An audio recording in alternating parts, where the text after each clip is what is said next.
أعوذ بالله من الشيطان الرجيم بسم الله الرحمن الرحيم الحمد لله القائل إن الله لا يغفر أن يشرك به ويغفر ما دون ذلك لمن يشاء أحمده سبحانه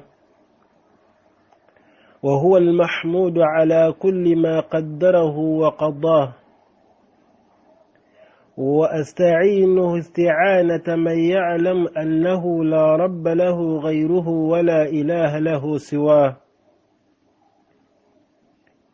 وأستهديه سبيل الذين أنعم عليهم ممن اختاره لقبول الحق وارتضاه وأشكره والشكر كثير بالمزيد من عطاياه وأستغفره من الذنوب التي تحول بين القلب والوهداه وأعوذ بالله من شر نفسي وسيئات عملي استعاذة عبد فار إلى ربه بذنوبه وخطاياه وأعتصم به من الأهواء المردية والبدع المضلة فما خاب من أصبح به معتصما وبحماه نزلا فما خاب من أصبح به معتصما وبحماه نزيلا وأشهد أن لا إله إلا الله وحده لا شريك له شهادة أشهد بها مع الشاهدين وأتحملها عن الجاحدين وأدخرها عند الله عدة ليوم الدين وأشهد أن الحلال ما حلله والحرام ما حرمه والدين ما شرعه وأن الساعة آتية لا ريب فيها وأن الله يبعث من في القبور وأشهد أن محمدًا عبده المصطفى ونبيه المرتضى ورسوله الصادق المصدوق الذي لا ينطق عن الهوى إن هو إلا وحي يوحى أرسله رحمة للعالمين ومحجة للسالكين وحجة على العباد أجمعين أرسله على حين فترة من الرسل فهدي به إلى أقوام الطرق وأوضح السبل وافترض على العباد طاعته وتعظيمه وتوفيره وتجبيله والقيام بحقوقه. أيها الأحباب، فإن أصدق الحديث كتاب الله وخير الهدي هدي محمد صلى الله عليه وسلم وإن شر الأمور محدثاتها وكل محدثة بدعة وكل بدعة ضلال وكل ضلالة في النار. أوصيكم بتقوى الله عز وجل والسمع والطاعة كما يحب ربنا ويرضى، حيث قال سبحانه وتعالى في محكم تنزيله بعد أعوذ بالله من الشيطان الرجيم: يا أيها الذين آمنوا اتقوا الله حق تقاته ولا تموتن إلا وأنتم مسلمون. وقال تعالى: يا أيها الذين آمنوا اتقوا الله وقولوا قولا سديدا يصلح لكم أعمالكم ويغفر لكم ذنوبكم ومن يطع الله ورسوله فقد فاز فوزا عظيما. أيكم الأحباب، أوصي نفسي وإياكم بتقوى الله أيضا. أحبابنا الكرام، موضوعنا اليوم الشرك بالله. أتنرزوتي والله ngatumusaba ssebyengera n'emirembe ery'omubaka Muhammadun sallallahu alayhi wa sallam abaddu b'ekitiibwa Allahu subhana mu mukaddima gwaffe tutandise ne aya y'ekitiibwa Allahu subhana nga Allah tutegeeza n'atugamba nti inna Allaha la yaghfiru an yushraka bihi. Owekitiibwa Allahu subhanahu wa ta'ala tagenda kusonyiwa muntu yenna mugattako kintu kyonna, wa yaghfiru ma duna dhalika liman yasha. Owekitiibwa Allahu subhanahu wa ta'ala agenda kusonyiwa amazambi gonna gaba ayagadde gwaba ayagadde mu bantu abeerenga agamujjako. Omusomo gwaffe gugenda kutambulira ku shirku billah, obubi obuli mu kubeera nga tugatta ku wekitiibwa Allah. Abaddu b'ekitiibwa Allahu subhanahu wa ta'ala, shirku olwaleero afuuse ekkubo buli mwanadamu mwakwata mwatambulira asobole okwagala okutuuka ku ekyo ky'ayagadde okufuna. Shirku olwaleero yava mu kubeera nti afuuka haramu, abantu twamufuula halaali. La yatakallamu alayhi al-ulama, abamanyi olwaleero tebakyasobola kumwogerako aktharu minhum, abasinga mu bo obungi. Lwaki? Olw'ensonga batya okubeera nga babanayimirira mu bifo by'abantu ne boogera ku shiriki, ng'abantu abasingamu okuba nti nno bamukola beebagagga tebagenda kuddamu kubafunamu. Abaddu b'ekitiibwa Allahu subhanahu wa ta'ala, shiriki afuuse shiriki wano na wali, shiriki avuddeko obulabe bungi wano na wali, naye w'ekitiibwa Allahu subhanahu wa ta'ala atusuubiza n'agamba nti nno innahu man yushrik billahi faqad harrama Allahu alayhi aljanna. Omuntu yenna anaagatta ku Allahu subhanahu wa ta'ala, ow'ekitiibwa Allahu subhanahu wa ta'ala agenda kubeera nga amuziizaako ejjana, wa ma'waahu nnar, mazima obuddo bwe agenda kubeera nga adda mu muliro. Ab'ebitiibwa mmwe abagalwa, mbakubiriza nga nange serese tubeere nga tulekeraawo okubeera nga tukubiriza baganda baffe, tetulekeraawo okubeera nga tukubiriza baganda baffe kubeera nga beewala shiriki. Imma mu baana baffe tubeere nga tugenda mu maaso, imma mu bakyala baffe tubeere nga tugenda mu maaso. Olwaki? Olw'obubi obuli mu shiriki. Abaddu b'ekitiibwa Allah subhanahu wa ta'ala, ow'ekitiibwa Allah tagenda kubeera nga ayingiza muntu yenna jjana. Man ashraka biha, baamugasseeko. Ow'ekitiibwa sallallahu alayhi wa sallama nga bwe tukimanyi nti nno ashirku min akbari al-kaba'iri, lyerimu gamazambi oba lyezambi agamu ku mazambi agasinga obunene, naye nga akbaru al-kaba'iri lyezambi saabazambi erikulembera amazambi gonna. Qala nabiyyu sallallahu alayhi wa sallam, ombaka w'ekitiibwa sallallahu alayhi wa sallam yagambibwa Allah yagamba, ala unabbi'ukum bi akbari al-kaba'iri, ala unabbi'ukum bi akbari al-kaba'iri, ala unabbi'ukum bi akbari al-kaba'iri. Abange mbabuulira ezambi erisinga obunene, abange mbabuulira ezambi erisinga obunene, abange mbabuulira ezambi erisinga obunene. Qaalu qulna bala ya rasulallah, etumugamba nti ow'ekitiibwa sallallahu alayhi wa sallama kutubeera ng'otubuulira. Qaala ashirku billah,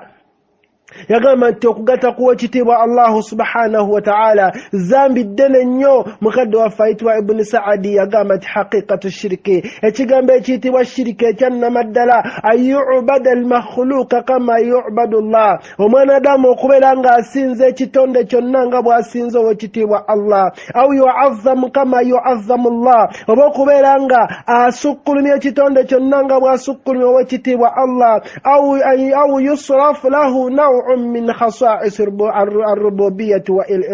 wal-ilahiyyah, oba nobeera ng'okitambulizaako ekitonde ekyo, nobeera ng'okimalirako, nobeera ng'okyononerako mu mbeera z'okubeera ng'ebyeyawulidde mu kubeera ng'osinzayo Allah. Mu birago obugunuvu bwa Allah nobeera ng'obiteeka ku kitonde ekyo, omwaddu w'ekitiibwa Allah subhanahu wa ta'ala wenna oba omaze okubeera ng'oyingira mu shiriki. Bw'atyo mukadde waffe Ibn Saadi bw'agamba rahimahullah, wa kaana ad-Dahluwi yagamba nti nno ashiriki, ekiyitibwa shiriki munnange tekikoma kubeera ng'omwanadamu yenkanyankanya Allah subhanahu wa ta'ala yokka, yani okwenkanyankanya Allah n'ebintu ebirala, nokuwa yusawi bainahuma bila faruku, nabeera nga yenkanyankanya wakati wa Allah n'ebitonde. Wallahi awataliwo okwawula, bal anna haqiqatu shiriki, ekiyitibwa shiriki owannamaddala omwanadamu kwe kubeera nga aleeta ensonga munnange ezo ezibadde mu mirimo ebyo bintu ebiteekeddwa okubeera nga bikolebwa eri owekitiibwa Allah kazabuhi ng'okusala ng'okubeera ng'osaala ng'okubeera ng'ovunnama ng'okubeera ng'okola ensonga yonna n'okubeera ng'oweesigamira n'obeera ng'obikola ku bantu ab'enjawulo munnange kigambibwa mukadde waffe oyo atugamba nti oba okoze shiriki annabiyu sallallahu alayhi wasallama su'ila nabbi sallallahu alayhi wasallama yabuuzibwa kama jaa fi sahihi al-bukhari nga hadithi bwejja mu kitabo kya Imam Bukhari لما سئل النبي عن الذنب يبوز النبي صلى الله عليه وسلم أي ذنب الأعظم يبوز أي ذنب أعظم ذنب كيري سينغو بنيني يغامب وكتيب صلى الله عليه وسلم أن تجعل لله ندا كوكوبيرانغو تيكا كوكتيب الله سبحانه وتعالى نوبيرانغو مساكي تنتشنا nobirango mwenkanyankanya n'ekitonde kyonna wahuwa khalaqaka wekitiibwa Allah yakutonda abadde wekitiibwa Allah subhanahu wa ta'ala shirika ono ayina ebizibu bingi nnyo byagenda okututuusaako shirika agenda kututeeka mu mbeera gye tutagenda kusobola shirika olwaira tutadde mu mbeera buli omu gy'owulira nga naawe ogirabako abadde wekitiibwa Allah shirika azimun shirika bannange kintu kibi nnyo wa darurihi jasimun bannange obi bwa shirika ate bugenze wala nnyo qala Allahu ta'ala owekitiibwa Allah subhanahu wa ta'ala قام حكاية عن عبده لقمان الحكيم بيرا تجازم تبيرا يقرأ بيام دول لقمان يا جنب لقمان يا جنب يا بني وما نجيب مانا وانجلا تشرك بالله تجازنا كونو قد قوتي الله إن الشرك لظلم عظيم إن الشرك لظلم عظيم إن الشرك لظلم عظيم الله شرك بنانجا نغاتشين تشبينيو يا جنب قوتي الله أنت شرك الزامب الدين شرك بنانجا نغاتشين تشنين شرك برياز amanya bw'amaanyi abadde wekitiibwa Allah subhanahu wa ta'ala abamanyi bakitegeeza ne batematema wekitiibwa Allah tiyagamba nti inna shirika la dhulumun azim nti shirika ono lwaki Allah aleeta jumla eyo n'agitematema bw'atyo ng'agitegeeza nti nno Luqmaani bwe yabeera ng'agamba mutabani we tubayinu khataru shiriki fi hadhihi alhayati wa ba'da almamat abeere ng'atutegeeza nti shirika alina obulabe bungi ku mwanadamu ku nsi kuno n'oluvannyuma lw'okufa abadde wekitiibwa Allah shiriki mubi nnyo olw'ensonga agenda kutuleetera embeera enzibu omwanadamu agenda kujja ebikakato ku Allah abiteeke ku kitonde wakadhalika huwa kadhalika shirku ekyo nno kiyitibwa shirku wa dhulumu okubeera ng'omuntu akhasasa nafsihi agenda kuddira gwe kennyini ekisookerwako ogenda kubeera nga obeere nga wekkakanya ku kitonde kinno obeere nga weefuula wansi ku kitonde kinno subhanallah eyo n'ogenda kufuuka omuddu ofuuka omuddu eri ekitonde kinno naye nga tukimanyi al-ubudiyya lillah omuntu okubeera omuddu abeera muddu eri Allah abdullah obeera muddu eri Allah si abdu lil insan tuvalaba ng'obusiraamu bwe bwajjawo ekiyitibwa obuddu abadde wekitiibwa Allah obusiraamu bwajjawo ekiyitibwa obuddu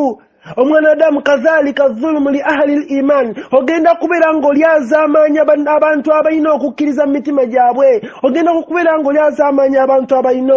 okusiima eri Allah ogenda kubeera ng'obanyiiza ogenda kubeera ng'obatuusaako obulabe ogenda kubeera ng'obakolako ebintu byonna singa onaagezaako okukwata ekkubo erigenda mu shiriki abadde wekitiibwa Allah ashiriku yahbitu amalu sahibihi eshiriki ono asaanyawo emirimu gy'omwanadamu ku nsi kuno n'oluberye nga amaze okubeera ng'afudde owekitiibwa Allah subhanahu wa ta'ala yategeeza mu Qur'an agamba walaqad uhiya ilayka twakussaako gwe Muhammadun sallallahu alayhi wa sallama wa ila alladhina min qablika n'abo abaakukulembera Muhammadun sallallahu alayhi wa sallama la in ashrakta la yahbatanna amaluk bw'onaabeera ng'ongasseeko nze Allah wo ngenda kubeera ng'emirimu gyo gyonna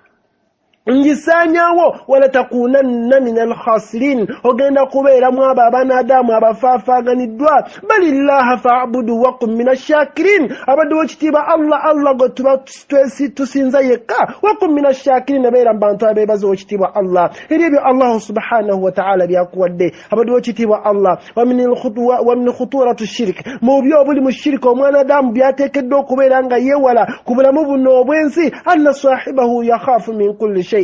omwanadamu afuna okutya mu mutima atandika okutya muyitako n'amutya bannange buli kantu akakubye n'akatya bannange obulamu butandika obuteyagala liannahu mutaza'azi'u lyaqin olw'ensonga nti nno okukkirizaako kutandisa okunyeegegeka kutandisa oba nga tekyalina kukkiriza tekyalina bukakafu eri Allah atandika okubeera nga yenna abeera mu kuwankawanka yakhaafu min almajhuli atya munnange buli kintu kyonna kyasanze wa min almustakbali ekiriwo akitya n'ekijja mu maaso akitya yaqulu Allah subhanahu wa ta'ala wekitiibwa Allah subhanahu wa ta'ala yagamba abantu abakola shirki sanulqi fi qulubi alladhina kafaru ru'ba bima ashraku billahi abantu abo tugenda kuteeka mitima gyabwe okutya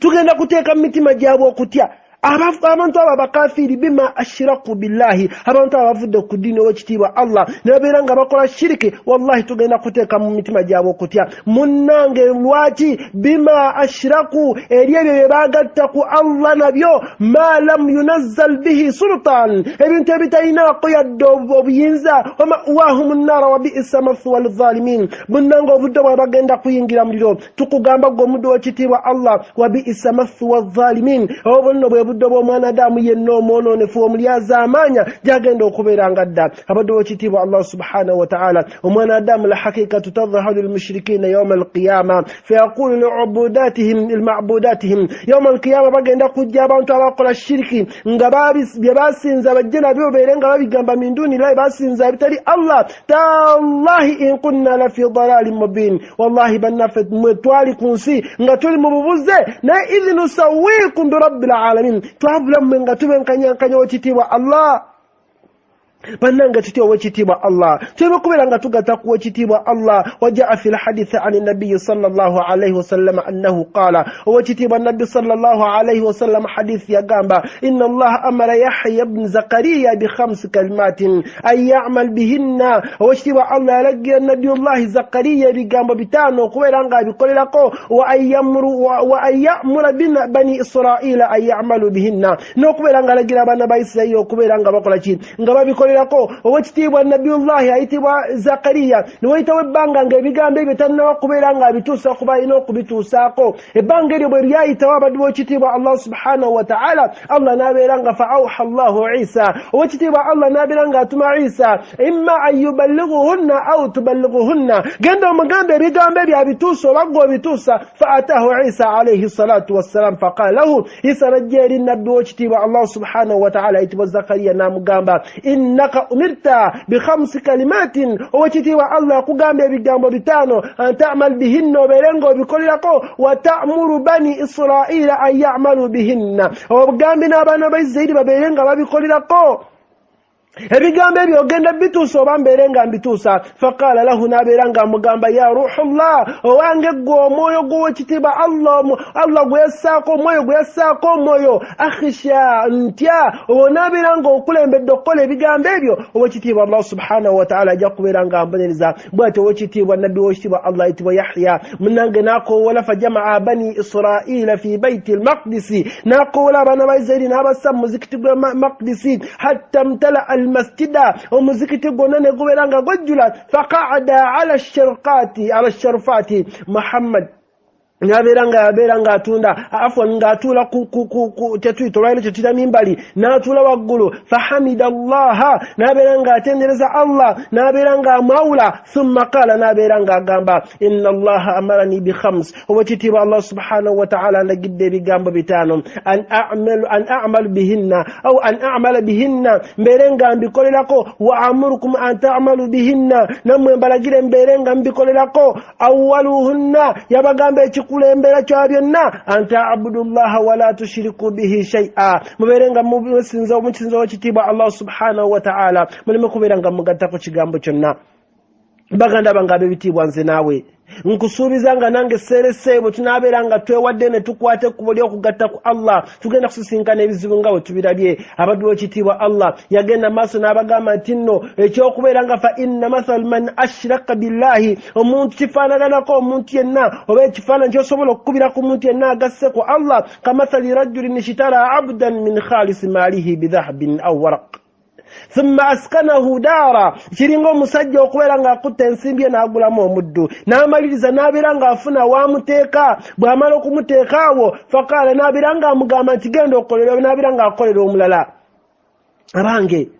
omwana Adamu okubeera ng'akolera omulala ekintu ekyo kijja kusanyusa gwe bwe kibeera ng'olwaliro omukyalo omuwasizza enkya n'abeera ng'omusanze wa gundi nga gwafumbira nga guwamu amahalo ogenda kusanyuka, bw'onaabeera ng'abaana guwa bazaala ne babeera nga bakolera gundi nga gwe tebakola bagenda kusanyuka. kullu ebyo byonna bituzaayo alla tushiriku billah, togezangako n'ogatta ku wekitiibwa Allah. inna shirika la zulmun azim, mazima shiriki munnange buli az'amaanyi abunene nnyo. Owekitiibwa Allah subhanahu wa ta'ala atwagaliza bisinga, naye omuntu yenna n'asisinkana Allah nga yamugattako, owekitiibwa Allah subhanahu wa ta'ala tagenda kubeera nga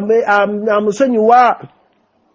Owekitiibwa Allah subhanahu wa ta'ala tagenda kubeera nga amusonyiwa. Bwekyo no boteekeddwa okubeera nze naawe nga tusinza owekitiibwa Allah. Mu khutuba yaffe olwaleero tulabye mu mbeera ze tutambuliddeko tugamba nti nno ashirku billahi khatarun azim, bannange fihi khatarun azim, bannange fihi khatarun azim, mulimu obulabo obw'amaanyi ennyo. Bannange abantu olwaleero tebakyasobola kutereera, omusana mugulaba olwaleero gwaka, abantu emitima giweddemu, abantu tebakyesigangana bannaabwe, omuntu ekyayagala n'amusemberera amutya. Bannange buli omu buli waalime ku mirimu gye tuli, abantu tukutte shiriki tumujja mu mawanga gaffe tumutambuza, tumulesa abantu tusaala nammwe, abantu tusiiba nammwe, abantu tuwangaala nammwe. Naye wallahi owekitiibwa Allah subhanahu wa ta'ala yakuba ekifaananyi n'agamba mathalu alladhina ittakhadhu min duni llahi, abantu abo abegatta ku Allah subhanahu wa ta'ala, abamugattako ekintu kyonna. Olya bulungi yagamba owekitiibwa Allah subhanahu wa ta'ala n'abeera ng'atukubira ekifaananyi ekyangu ennyo buli mwanadamu kyasobola okubeera ng'alaba. Yagamba mathalu alladhina ittakhadhu min duni llahi awliya, abo bonna abagatta ku owekitiibwa Allah subhanahu wa ta'ala ekintu kyonna kamathali la ankabuti ittakhadhat baita, balinga bwolaba nabbubi bwezimbawo ennyumba neyeesiima sanyuka naye ekyewunyisa wa inna awhana albuyuti la baitu la ankabuti law kanu ya'lamun. Naye munnange ennyumba esinga okubeera ng'enyomebwa, esinga okubeera ng'eggwawo mu katikitiki ze nnyumba ezaki, ze nnyumba ezannabbubi. Bannange singa mwali mumanyi omwanadamu abeerawo n'ogenda eri omulogo n'ogenda eri shiriki yenna, naye omuntu kobeera omushiriku nga byonna byakola era yeesigamire agamba nti bwe munnange Katonda bw'anaabakkiriza, Katonda bw'abakkiriza shiriki naye yennyini bamukola. Naye ate ekikowunyisa bye basaba ate nga baddukira eri Allah subhanahu wa ta'ala. Abaddu b'ekitiibwa Allah subhanahu wa ta'ala ekyo kyonna tekifunamu kyakuyiga nze naawe. Bannange tuleke shiriki, tusaba Allah abeere ng'atulungamya. Shiriki aleese obuzibu maka, shirika ayawudde abantu, shirika akoze buli kikyamu kyonna, shirika akoze buli kakica yenna mu mitima gyaffe, mu bantu baffe, mu buli kamu mu mirimo gyaffe tukyasobola kubeerawo mirembe. Lwaki? Lwa shirike. Bannange abadde Allah subhanahu wa ta'ala iyyakum wa shirk, iyyakum wa shirku billah, iyyakum wa shirku billah. Mbewaza okubeera nga tugatta ku wekitiibwa Allah, mbewaza okubeera nga mugatta ku wekitiibwa Allah. Omuntu yenna asuubira okubeera ng'ayingizaamu shiriki mu mutima gwe. Bannange oba okoze ensobi, oba osaanyizaawo emirimu gyo ku dduniya, owekitiibwa Allah subhanahu wa ta'ala aleete emirimu gi yawma alqiyama fajalnahu haba'an mansura, Allah abeere nga bagifuula nga pambo mufuumule. Ojjebe ng'emirimu gyo gigenda. Lwaki? ashirakta billah. aqulu qawli hadha astaghfirullah li wa lakum wa lisaa'iril muslimin min kulli dhanbi fastaghfiruhu innahu huwa tawwabur rahim wa huwa barrul karim. fatubu ila Allah fattabu min adh-dhanbi kama la dhanba la. alhamdulillah, alhamdulillah ya rabb، يا رب لك الحمد كما ينبغي لجلال وجهك ونور سلطانك، وأشهد أن محمدا عبدك ورسولك وحبيبك وعلى آله وصحبه أجمعين. أبدا وشتيب الله سبحانه وتعالى tuumba nakula fulwairo mu khutba fi olwaliro nga nkubiriza omwoyo gwange n'ejjammwe tubeere nga twewala shiriki, tubeere nga twewala shiriki, tubeere nga tuva ku shiriki. Tujja kuwona bingi era tulamira abaana baffe okubeera nga bannange tebakola shiriki, tulamira abakyala baffe okwewala shiriki, tulamire baliraanwa baffe, tulamire bafamire zaffe. wa anzira ashirataka al aqrabin, bwabeera nga omubaka sallallahu alayhi wasallama bamugamba wa anta awlan, omubaka bamugamba ng'okimanyi nti nno talina omulimu ogwagenda kubeera nga agatta ku Allah. Okimanyi bulungi tagenda kugatta ku Allah, naye ne bamugamba ate gwe ate asuubira okukikola kubanga oli yali maasumu nga talina zambi agenda kukola, naye ate gwe niye ate nze kitegeeza nze ndi awula okubeera nga naamira abantu bange nze naawe n'abasigadde. Abadde okiba Allah tulamira abadde ekitiibwa Allah, abaana baffe, bakyala baffe, mikwano, buli omu okubeera nga tagatta ku Allah. Omuntu yenna agatta ku Allah mwesambe, mukyogereko. Bw'omulaba mugambe nti munnange ekyo kyokola nedda sirran, kimuzze mu kyama okimugambe. bwagana kiteeke jahlan bwagana kiteeke sirra wa jahlan byonna bigatte mpaka lwe tunaava ku shiriki naye shiriki agenda kutuleetera ebizibu agenda kwawula abaana agenda kutta amaka agenda kutta buli kimu ebbanga tunamala nga tulimedde ku shiriki inna allaha wa malaikatahu yusalluna ala nabi ya ayuha alladhina amanu sallu alayhi wa sallimu tasliman allahumma salli ala muhammad wa ala ali muhammad kama sallaita ala ibrahim innaka hamidum majid warda allahumma an ashabi rasul min abu bakr wa umar wa uthman wa ali والتابعين وعلي وتابعين وتابعهم بإحسان إلى يوم الدين اللهم أعنا على ذكرك وشكرك وحسن عبادتك اللهم نعوذ بك أن نشرك بك شيئا نعلمه ولا نعلم وما لا نعلمه نسألك الجنة ونعوذ بك من النار اللهم احسبنا حسابا يسيرا يوم القيامة وادخلنا ربنا جنتك بغير حساب ولا عذاب واحفظ قلوبنا وثبت أقدامنا في الإسلام اللهم ثبت أقدامنا في الإسلام اللهم ثبت أقدامنا في الإسلام ربنا آتنا في الدنيا حسنة وفي الآخرة حسنة وقنا عذاب النار وصلى اللهم على سيدنا محمد وعلى آله وصحبه وسلم والحمد لله رب العالمين والسلام عليكم ورحمة الله وبركاته.